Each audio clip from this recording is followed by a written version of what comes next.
আমি তো অনেক দূর থেকে আসলাম, বগুড়া থেকে আসলাম। হ্যাঁ, শেষ টাইম আসলাম, শেষ বেলায় এসে ভোট দিলাম। দেখলাম যে এবারের যে সুশৃঙ্খল একটা অবস্থা, স্বতঃস্ফূর্তভাবে সবাই ভোট দিচ্ছে, যার যাকে ইচ্ছা ভোট দিচ্ছে। কোনো কোনো উত্তপ্ত নাই, কোনো হই নাই, কোনো উচ্ছৃঙ্খলতা নাই, স্বতঃস্ফূর্তভাবে সবাই ভোট দিচ্ছে।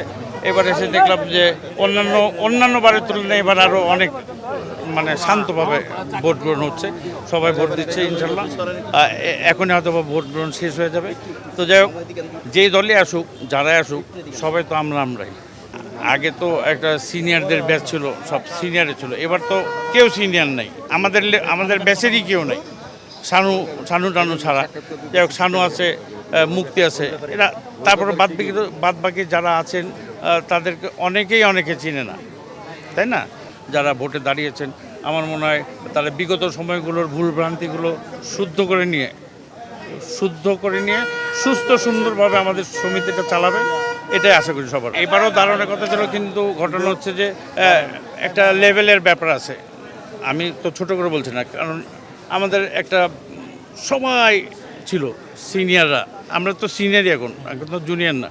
কিন্তু এবার হচ্ছে যে অনেক সিনিয়ররা নাই। আমিও আগ্রহ বোধ করিনি যে সিনিয়রদের একটা ব্যাপার ছিল। মিশা ভাই ছিল, দীপজল মামা ছিল, আরও যারা ছিল সিনিয়র, এখন তো তারা কেউই নেই।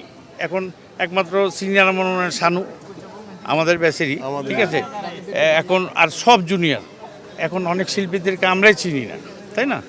তো যাই হোক, এরা ইলেকশন করছে, নতুনদের জায়গা দিতে হবে। সেলিব্রিটি হওয়া তো সোজা না, তাই না? আপনি একটা দুটো ছবি করার পর আপনি এফডিসিতে আসতে পারছেন, আপনার মেম্বারশিপ পাচ্ছেন, সব কিছু পাচ্ছেন, কিন্তু সেলিব্রিটি ব্যাপারটা আছে, যেটা যাকে বলে সেলিব্রিটি, জনগণ যাকে এক নামে চিনে,